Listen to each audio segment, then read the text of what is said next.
Joliba jabarani filɛbɔ an ka foli ni tamuni an b'o taga di aw bɛɛ lajɛlen ma nin wagati in na an bɛ ntɛnɛndonya na min ye dɔgɔkun daminɛ an b'ale la jamanaw ka jira k'a fɔ bi ye ntɛnɛn ye min ye janvier kalo ale tile 17 san 2022 k'a jira la k'a fɔ min ye kunnafoni gafew ye olu de lakali waati sele filɛ nin ye an fɛ yan nɔ Joliba TV News la an lamɛnni don radio Joliba ale fana fiɲɛsiraw kan min bɛ tali kɛ Mali kɔnɔ ani Mali kɔ kan minnu bɛ kan filɛ ani minnu bɛ kan lamɛn an bɛ bɛɛ fo ka bɛɛ waleɲuman dɔn an b'a fɔ ɲɛna aw bisimila kunnafoni gafew olu lakali kɛnɛ kan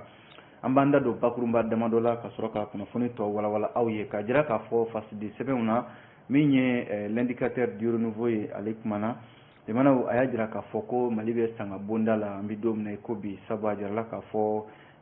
kunnafoni kɔnɔna la l'indicateur du renouveau ale daɲɛ fɔlɔ yɛrɛ la ko min ye jamanakuntigi kɔrɔ Elhaji Ibrahim Boubacar Keita limanaw ko ala ka wele sera ale ma kunungo kari yɛrɛ sɔgɔmada waatiw la ko Ibrahim Boubacar Keita min ye politiki bunakun ye a y'i senbɔ la ni ala ka diɲɛ ye an bɛna an da don o la sisan nɔ indicateur kɔnɔ o mana bɔ yen nɔ l'essor kumana l'essor y'a jira k'a fɔ ko wulikajɔba dɔ kɛra jamanadenw fɛ juma tɛmɛnen na Bamako dɔrɔn tɛ a jarala k'a fɔ Mali fan caman fɛ min ye wulikajɔkɛlaw ye a sabatira yen nɔ kuma kelen min tun bɛ maaw da o ye k'a fɔ ko ɲangini min bɔra an bɛ jɛkulu min kɔnɔna la n'o ye farafinna tilebiyanfan jɛkulu ye communauté économique des états de l'Afrique de l'Ouest CEDEAO jamanaw malidenw ye weleweledakan jaabi n'o gouvernement ka weleweledakan ye k'a fɔ ko malidenw k'u ma jɛni ni ɲangini ye an bɛna an da don o la sisan l'essor kɔnɔ o mana bɔ yen l'indépendant ale kumana a y'a jira k'a fɔ ko min ye dɔ farali la fɛnw sɔngɔ kan an ka sugu kɔnɔna la ko gouvernement ka lajɛ ka wuli k'i jɔ k'a jɔ a jɔyɔrɔ la n'o tɛ malidenw bilama n'a fɔra ko gɛrɛntɛ dɔ b'an da la dɔ fana ka fara a ka jamana in kɔnɔna la jamana o fana bɛ sɔn ka kɛ gɛlɛya ye min ye ko Etienne Fakaba Sisoko ko 5e arrondissement maaw ye ale wele kunungo k'a ɲininka a dalakan dɔw la minnu n'a ye olu fɔ bɔlɔlɔw sanfɛ min ye Cɛbile Darame ale y'a jira k'a fɔ ko ale bɛ min ɲini faranjɛla fanga fɛ a k'i jija a ka kumaɲɔgɔnya tɛmɛ ani CEDEAO jamanakuntigiw ni ɲɔgɔn cɛ walasa gɛlɛya min bɛ an da la a jarala k'a fɔ yɛrɛ Mali ka nafolo sɔrɔ yɛrɛ o tɛ ten sabu an ka san 2022 nafolo min kan ka sɔrɔ ni musakaw ni sɔrɔtaw kan ka bɔ a la a jarala k'a fɔ ko miliyari 617 ɲɔgɔnna bɛ yen jamana yɛrɛ mago kan ka jɔ o la o bɛ lahala min na ko jamana ɲɛmɔgɔw k'a lajɛ an bɛ se ka bɔ gɛlɛya in kɔnɔ n'o ye CEDEAO ka ɲangini ninnu ye Cɛbile Darame ale y'o fɔ o mana bɔ yen Soir de Bamako kumana a y'a jira k'a fɔ ko politiki tɔ min bɛ yen n'o k'a ma ko URD ko URD ye ɲɛmaa kura sɔrɔ a kɛra u ka congrès balalen dɔ senfɛ min kɛra kunungo min bɛ tali kɛ ɲɛmaa kura in o tɔgɔ de ye ko Guagnon Kulubali ale de bilala ala ma hinɛ na Sumela Sise ale nɔ na URD ɲɛmaaya la an bɛna an da don fana na sisan o mana bɔ yen nɔ k'a jira k'a fɔ min ye les échos welewele ale kumana jɛkulu min bɛ yen ni o ye Damelekɛw ka jɛkulu ye n'o k'a ma ko ACEA au conseil de l'unité de l'Azawad ko olu y'u ka jɛrɛba kɛ jɛrɛ min kɔnɔna la u ye kuma caman fɔ laɲini caman bɔra o fana ko hukumu kɔnɔna la ko ye fɔ an bɛ sɔrɔ k'a kun cɛ ni Nouvelle Horizon ye Nouvelle Horizon y'a jira k'a fɔ ko Mali bɛ fɛ k'a ɲini ka min bɛ tali kɛ Mali ni Faransi cɛ bɛnkan min bɛ yen ni o ye accord de traité Mali ni Faransi cɛ a jirala k'a fɔ bɛnɲɔgɔnya min ani bolonɔbila sɛbɛn min kɛra Mali ni Faransi cɛ walasa ka se ka Mali dugukolo fan bɛɛ lakana ko bɛnkan sɛbɛn in ko segin bɛna k'a kan k'a lajɛ min man ɲi a la k'o bɔ a la limanaw nin de ye kunnafoniw la bakurunba damadɔw ye fasidi sɛbɛnw kɔnɔna la an b'a daminɛ ni min ye o ye l'indicateur du renouveau ye limanaw Mali ko jamanaden bɛɛ lajɛlen bɛ sanga bonda la nin waati na ka sababu kɛ min bɛ tali kɛ jamanakuntigi kɔrɔ ala ka hinɛ a la Ibrahim Boubacar Keita limanaw ni bɛɛ lajɛlen ko a ma ko IBK jamanakuntigi kɔrɔ kun ale min ye jamana mara limanaw ka taa san 2013 ka n'a bila san 2020 na ko a fatura kunungo kari janvier kalo tile 16 sɔgɔmada yɛrɛ fɛ a ka so sɛbɛnni kɔrɔ ko a na kɛ min ye a bɛ fɔ min ma ko crise cardiaque n'o ye ka dusukun bala ka jɔ limanaw ko o de a sɔrɔ ko IBK ma bɛ se k'a fɔ ko a kɔni ala ka wele selen min filɛ a ma nin ye Ibrahim Boubacar Keita ale da bɔra a ko bɛɛ lajɛlen la sa fasidi sɛbɛn ka fɔ la n'i ye jateminɛ kɛ septembre kalo la san 2013 Ibrahim Bokar Keita ale sugandira ka kɛ jamanakuntigi utu kalo san 2020 min bɛ tali kɛ fanga dafiri o y'a sɔrɔ k'a ka fanga o ndaraki a yɛrɛ ka denbaya ka fɔ la ko fatuli yɛrɛ kɛra nɛgɛ kanɲɛ 8 sɔgɔmada de fɛ kunnafoni kɔni bɔra ka bin min ye Bamakɔ kɔnɔna la yan ani bɔlɔlɔw sanfɛ maaw ka sɔrɔ ka bɔ a kalama yɔrɔ fasidi sɛbɛn ka fɔ la n'o ye l'indicateur du renouveau ye ko a yɛrɛ kun mangɛnɛ fari kun jolenba tɛ kabi fanga binna utukalo tile 18 san 2020 ko a kun bɛ taa ni ka segin la min ye Abu Dhabi ani Bamakɔ cɛ min ye furakɛli o ko hukumu kɔnɔna la a jarala k'a fɔ indicateur du renouveau fɛ kɔsan yɛrɛ la ko a yɛrɛ kɛrɛfɛmaa dɔ bɛ yen nɔ o y'a jira k'a fɔ ko Ibrahim Bokar Keita ko a bɛna fɔ yɛrɛ a kun kɛn bɛ k'i yɛrɛ to bana yɛrɛ de bolo limanaw ko yɛrɛ de foyi kun nege t'a la bilen o y'a kɛrɛfɛmaa dɔ ka kuma ye indicateur du renouveau ka fɔ la jamanakuntigi kɔrɔ Ibrahim Bokar Keita limanaw ko a na kɛ yɛrɛ a kun delina kɔrɔ ye fɛn minnu kun ka d'a ye i n'a fɔ dumuni ani min ye livre kalanni ye limanaw ko a kun y'o bɛɛ lajɛlen dabila a bɛna fɔ foyi yɛrɛ de kun nege tɛ a la bilen Ibrahim Bokar Keita a yɛrɛ yɔrɔ hakilila jiginna a kun kɛra premier ministre ye san 1991 ka n'a bila san 2000 la min ye Alpha Umar Konare ale ka fanga waatiw la min bɛ tali kɛ san 2002 a y'i kanbɔ fanga nɔfɛ a ma se ka sebaya sɔrɔ o la nka min ye ala yɛrɛ n'a ka kow la a nana fanga sɔrɔ san 2013 de la a tilala ka segin ka kɛ jamanakuntigi ye san 2018 indicateur du renouveau ka fɔ la min bɛ tali kɛ kalata min kɛra san 2018 ni ani Sumala Sise ye o kalataw tɛmɛ u ɲɔgɔn cɛ yɔrɔ ale Sumala Sise ala ma hinɛna ale fana fatura san 2020 tɛmɛnen na coronavirus bana kɛra o sababu ye jamana an bɛ dugawu kɛ ala ka hinɛ fure ninnu bɛɛ lajɛlen la ala ka u jigiyɔrɔ ɲɛ kunnafoni filɛ l'indicateur du renouveau de ye nin fɔ n'an bɔra l'indicateur kɔnɔ jamanaw fasidi sɛbɛn min bɛ yen nɔ kama ko l'essor ale kumana ko CEDEAO ye ɲangi min ta ka Mali sɛgɛrɛ gouvernement fana ye fɛɛrɛ caman de tigɛ fɛɛrɛ minnu bɛ yen ni a tɛna se ka digi jamanadenw na hali n'a sɔrɔla ɲangi tara CEDEAO fɛ jamanaw a kana kɛ ɲangi dɔ tara jamanadenw ka tila ka bila gɛlɛya wɛrɛ kɔnɔ ko gouvernement ye sigi dɔ kɛ sigi min n'a ɲɛmɔgɔya tun bɛ jamanakuntigi yɛrɛ bolo colonel Asimi Goita a jarala k'a fɔ fɛɛrɛ jɔnjɔnw de don fɛɛrɛ minnu bɛ yen n'a bɛ se ka kɛ ka CEDEAO ka ɲangini ninnu ka olu kunbɛn yɔrɔ ɲangini ninnu caman bɛ yen a bɛ tali kɛ nafoloko ni sɔrɔkow la jagoko nasira ninnu na walasa dadigi kana kɛ jamanadenw na a jarala k'a fɔ jamana ɲɛmɔgɔw olu ye fɛɛrɛ minnu tigɛ a dɔ bɛ tali kɛ kɛrɛnkɛrɛnnenya la jamanaw yɛrɛ cɛ o bɛ se ka nɔgɔya cogo min na min ye sɔrɔko nasira ye nafoloko nasira a bɛ tali kɛ olu de la wa ko a bɛ fɔ min ma ko plan de riposte du gouvernement baara in yɛrɛ tɔgɔ de ye o ye jamanaw k'a bɛ kɛ sababu ye walasa jamanaden minnu bɛ yen ni olu bɛ jamana kɔnɔna la yan i n'a fɔ colonel Abdoulaye Maïga ni ale de gouvernement ka kuma lasela ye ale ka ɲɛfɔliw la communiqué min ni u y'o kɛ k'a t'i n'a fɔ ko ka sama-samani wɛrɛ ta ka ɲɛsin CEDEAO ma ko nka CEDEAO de ɲangi bɛ Mali kan o ɲangini kana na kɛ damatɛmɛ wale wɛrɛ ye ka ɲɛsin jamanadenw ma kabi CEDEAO y'a ka jɛrɛ kɛ min bɛ tali kɛ janvier kalo tile 9 tɛmɛnen in na yɔrɔ gouvernement yɛrɛ bɔra ka communiqué kɛ k'a fɔ jamanadenw ye ko u ka u hakili sigi min ye balo fɛn fɛn bɛ Mali la ko a bɛ labɔli kɛ balo ninnu ka se ka don a donna ɲuman fɛ jamanaden bɛɛ lajɛlen ka nafa kɔnɔna la ko gouvernement filɛ nin ka nin plan de riposte de bila sen kan walasa min ye maliden cɛ ni muso ye jamanaw maa si kana na tɔɔrɔ CEDEAO a ka nin ɲangini ninnu na Mohamed De Jawara ale y'o fasiri kɛ n'an bɔra yan'an ka bɔ l'essor kɔnɔ limanaw k'a jira k'a fɔ min ye gɛrɛba min kɛra Mali kɔnɔna la yan nɔ an bɛ se k'a fɔ ko nin ɲɔgɔnna ma ye l'essor ka kuma don limanaw ko nin ɲɔgɔnna ma ye kabi min bɛ tali kɛ ni maaw hakili b'a la Bamako yan nɔ k'a fɔ Bamako k'a ka wuli limanaw ka wuli ka taa ko a bɛ taa jɛrɛ la limanaw ka Bamako ka bɛɛ lajɛlen bɔ Mali kɔnɔna la yan nɔ limanaw ni farikolo ɲɛnajɛ n'a ɲɔgɔnnaw cɛ i bɛ fama ni ɲɔgɔnna jama ma limanaw k'a fɔ ko nin bɔra ka taa kɛnɛw kan nka a jarala k'a fɔ a dun kɛra dɛ juma tɛmɛnen in na jama min bɔra Bamako yan ani Mali fan caman fɛ limanaw k'a bɛ lakali bɔ l'essor ka fɔ la wala sa juma tɛmɛnen na yɔrɔ ka kɔn bi ɲɛ min ye jɛkulu mouvement du 5 juin rassemblement des forces patriotiques M5 RFP ale ka jɛrɛw la maa caman bɔra ko nka wulikajɔ min kɛra kunu ni jamanaden min ni iko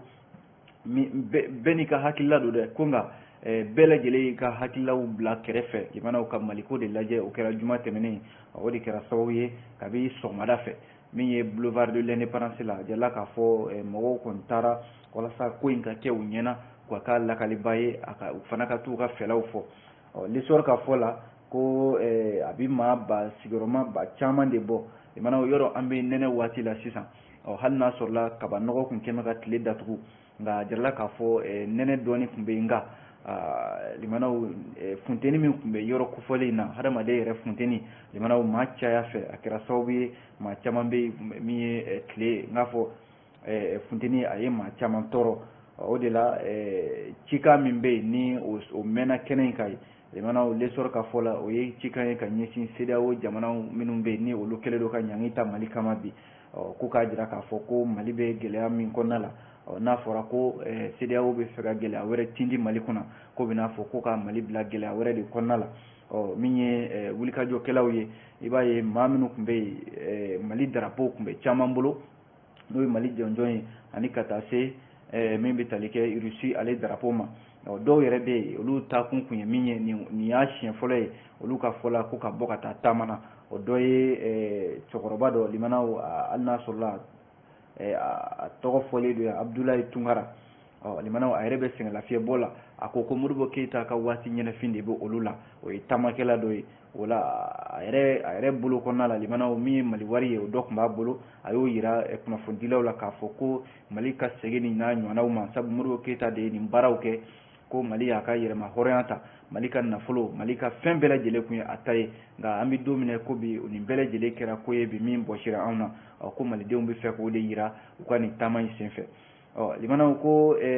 minnu b'a la ko san 5 ka di minnu b'a la san 1 ka di limanaw ko ni Mali ma basigi taamakɛla muso dɔ y'o fɔ ale ye musokɔrɔba ye limanaw ale n'a mɔdenw olu bɔra u ka so ka na taama in na a ko olu bɛ fɛn fɛn ɲini Mali ka basigi n'o tɛ CEDEAO b'a la ko ka kalataw boloda ko CEDEAO tɛ Mali gɛlɛya de dɔn o de y'a to u bɛ nin fɔ n'o tɛ ko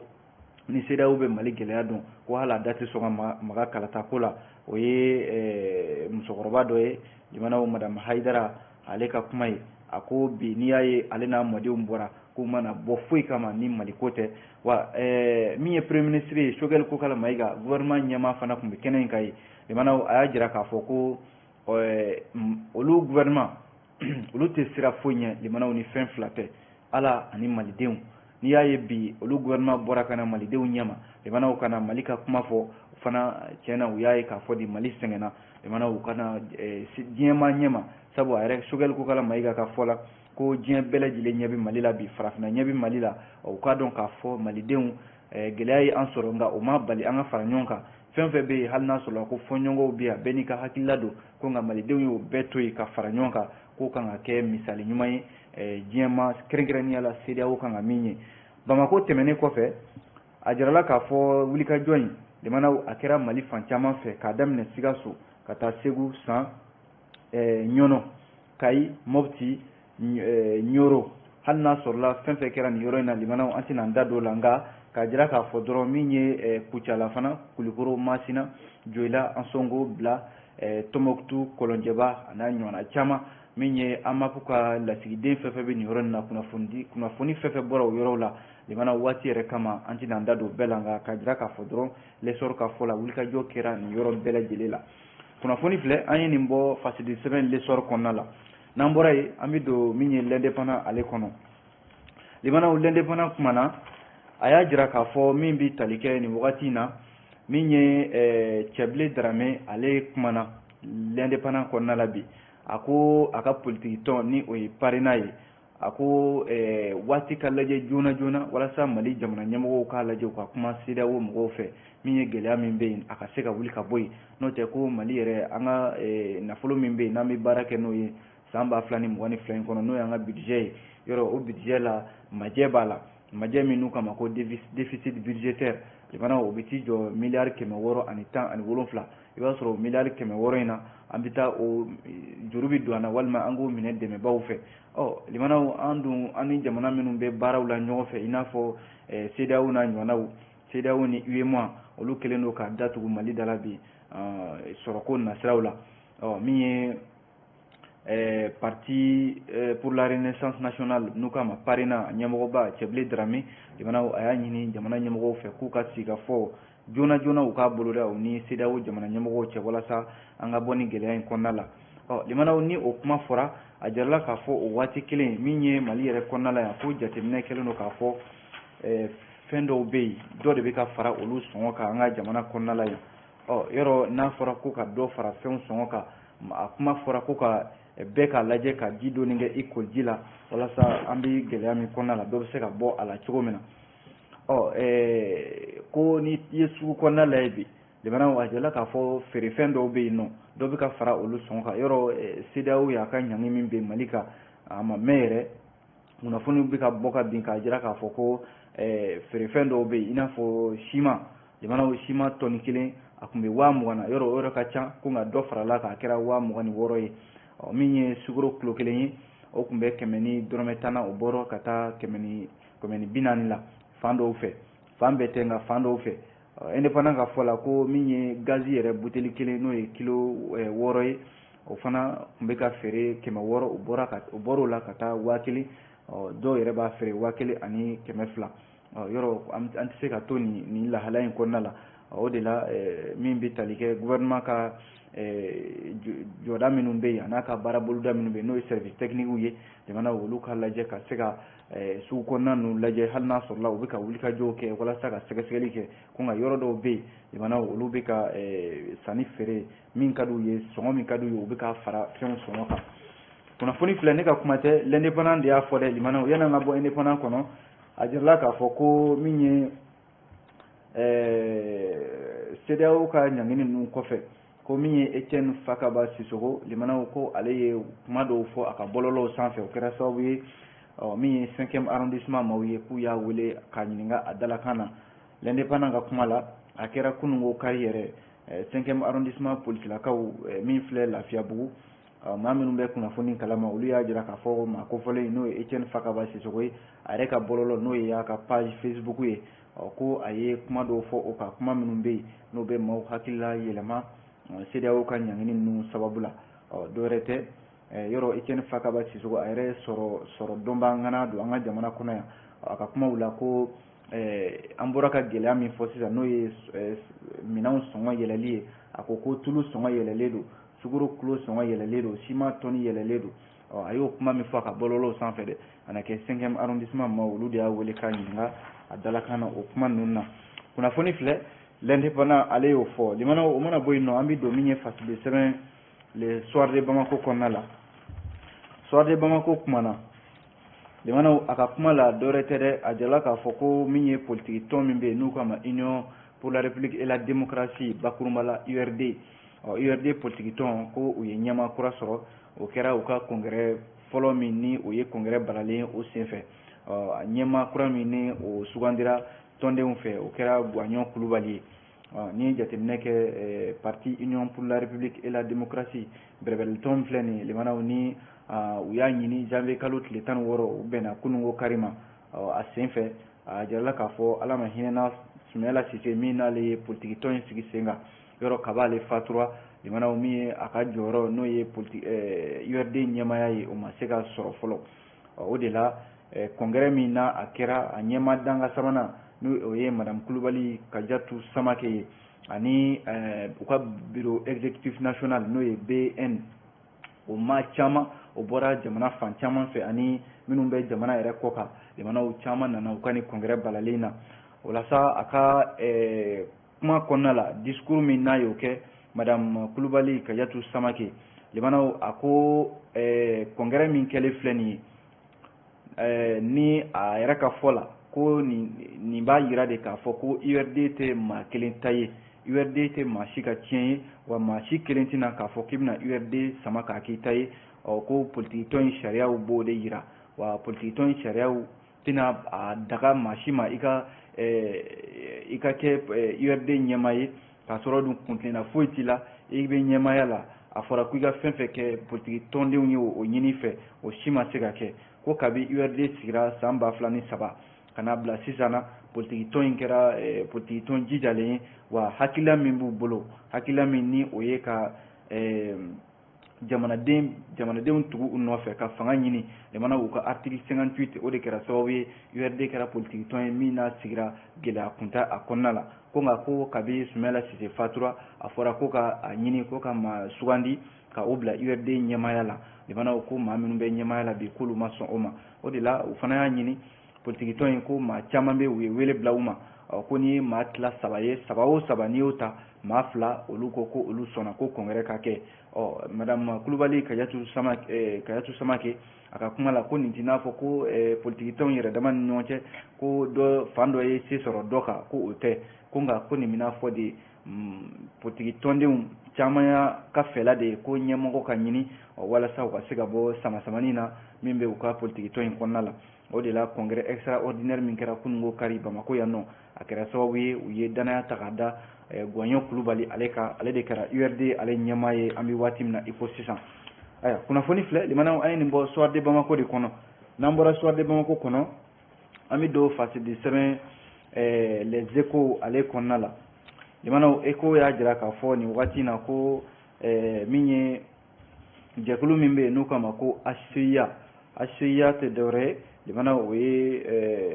min bɛ tali kɛ ko conseil pour l'unité de l'Azawad k'u y'u ka congrès kɛ congrès min ni nin y'a siɲɛ fɔlɔ ye a kɛra Kidal marabolo kɔnɔna la janvier kalo tile 11 tile 12 a n'a tile 13 tɛmɛnen san 2022 ko u ka nin sigiba min filɛ nin n'a kɛra ko maa caman de yera kɛnɛ kan minnu bɔra Algérie Niger Libye Mauritanie u ka délégués bɔra Bamako yan fana Gawo Tombouctou Menaka Tawdeni ani yɔrɔ caman an'u ka laadala ɲɛmaaw olu fana tun bɛ a ko kɛnɛ kan ko les échos ka fɔ la min ye SEMA secrétaire généraux ye olu fana tun bɛ kɛnɛ kan ka taa se plateforme ani cadre stratégique permanent CSP olu fana tun bɛ a ko kɛnɛ kan ye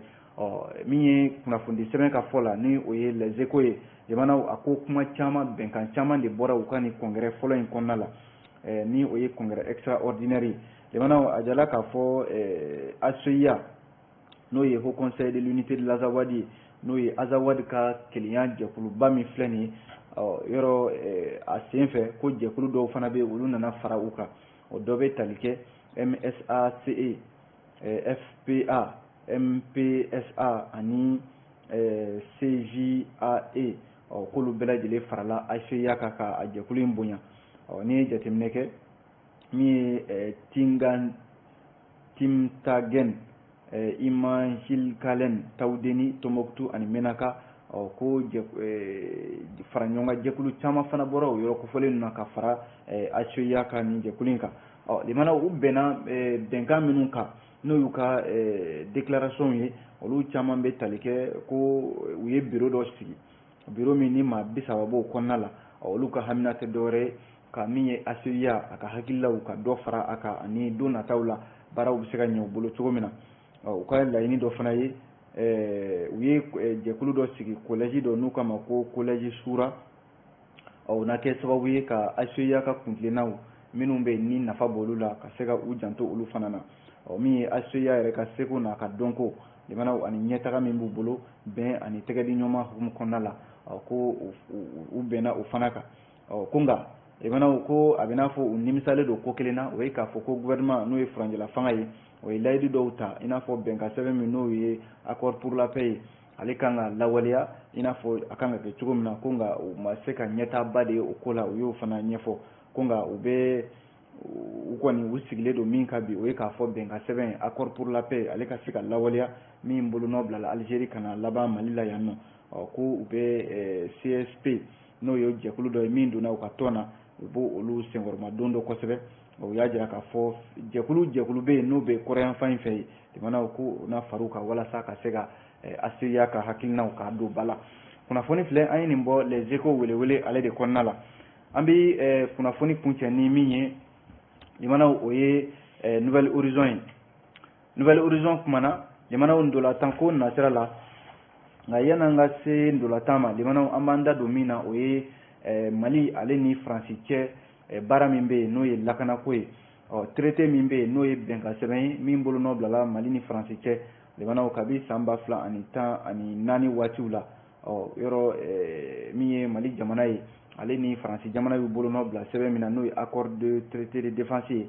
ko a sera sa bɛnkan sɛbɛn a ka lajɛ ka se ka min man ɲi a la k'o bɔ a la a kuma yɛrɛ sɛbɛntiyara min ye premier ministre Choguel Kokala Mayiga fɛ jabaranisoba sanfɛ ORTM o kɛra sibiri tɛmɛnen min ye janvier kalo tile 15 ye a jarala k'a fɔ a kuma fana tilala ka sɛbɛntiya an ka ministre fɛ min bɛ an ka jamana ni jamana wɛrɛw cɛ baara kunna Abdoulaye Diop nin b'a jira k'a fɔ Faransi ni Mali cɛ baara ɲɔgɔnya min bɛ yen lakanako siratigɛ la ko sɛbɛn min b'u don ɲɔgɔn na n'o bɛ tali kɛ Faransi ale sira bɛɛ tun bɛ Faransi bolo sariya ko nasira ninnu na Faransi n'a kun diyara ye a tun b'a ka pankuru wuli Mali la yan a tun tɛ maa ɲininka ni yɔrɔ yɔrɔ kun diyara ye wa ko hali anw yɛrɛ maliden minnu bi yan n'an ka kɛlɛcɛw kun kan ka wuli n'u bɛ taa kɛlɛ kɛ ni avion kan ka wuli anw tɔgɔ la limanaw k'u tun bɛ Faransi de ɲininka fɔlɔ an bɛ fɛ ka taa nin yɔrɔ in na ko o gɛlɛya minnu b'a kɔnɔna la a jarala k'a fɔ ko o de kun kɛra sababu yɛrɛ ye ko hali Mali ka yɛrɛma hɔrɔnya limanaw ka dankari kɛ o la ko a jarala k'a fɔ nin bɛɛ lajɛlen bɛna lajɛ min man ɲi a la Mali ni Faransi cɛ limanaw ka o kow ka olu sama ka bɔ a la an b'a kuncɛ ni min ye farikolo ɲɛnajɛ limanaw a jarala k'a fɔ CAN Cameroun 2022 Mali ni Gambi Mali ka bɔko filanan baaraw olu kɛra ko nka jɛkulu fila in n'o ye Mali ni Gambi ye ko a bɛna fɔ bɛɛ lajɛlen bɛ jɔyɔrɔ ɲuman na Nouvelle Horizon ka fɔ la sabu ni jɛkulu fila in dolatankulu fila in bɛɛ lajɛlen u bɛɛ lajɛlen bɛ kulu min kɔnɔna la n'o ye poule F ye a jarala k'a fɔ u bɛɛ lajɛlen kuru 4 o de b'u bolo nka min ye Mali limanaw maaw kun hakili la ko ale bɛna sebaya sɔrɔ Gambi ka taa fara dolatakulu ka jamana minnu bɛ yen ni maa bɛ se k'a fɔ olu de ye jɔyɔrɔbatigiw ye bi ni olu taara 8e de finale la Cameroun b'o la ale min bɛ ka tulo labɛn ka taa se Maroc ma ani Nigeria maaw kun miirina b'a la ko Mali ka samata sɛgɛw limanaw olu kun makɔnɔnen don walasa ka taa fara nin jamana damadɔ kan ko nka Gambi nana i jɔ a jɔyɔrɔ la limanaw kunungo ndolatan min kɛra Mali ni Gambi cɛ ni an yɛrɛ ka ndola min ni o sɔrɔla o kɛra tibabaw ye n'o ye penalty ye miniti 79 la Ibrahima Kone ale y'o don yɔrɔ Gambi fana a nana jija ballon ban waatiw yɛrɛ kana bin ka ji bɔ a kɛra 1-1 miniti 90 waatiw la limanaw o de kɛra sababu ye an ka kulu in kɔnɔna la n'o ye poule F ye ndolatan tako filanaw la n'o ye 2e journée ye Mali kɔni a bɛ jɔyɔrɔ ɲuman na sa ko nka limanaw an jija dɔrɔn de bɛ se k'a kɛ an ka bɔ min ye penalty tan in kɔnɔna la k'a fɔ de an tɛ bi yɛrɛ sɔrɔ fiyewu ni penalty tɛ Nouvelle Horizon ka fɔ la ko sabu Mali ka bi o bi n'a sɔrɔla a bɛɛ lajɛlen kɛra penalty de ye ka an ka bɔko sabananw la n'a ni Mauritanie kan ka bɛn limanaw ko Mohamed Magasuba n'a ka cɛdenw u kan ka fɛɛrɛ wɛrɛw tigɛ fɛɛrɛ minnu bɛ yen n'o bɛ se ka kɛ sababu ye walasa ndolatan baaraw u ka se ka yɛlɛma an ka se ka taa yɔrɔ jan CAN 2022 in kɔnɔna la an bɛ dugawu kɛ limanaw an ka samata sɛgɛw ala k'u jɔyɔrɔ bɛ tintin ma a bɛ dansigi kɛ kunnafoni gafew la bi limanaw k'aw fo k'aw bɛɛ lajɛlen barikada an b'a fɔ a k'an bɛn sini ni ala sɔnna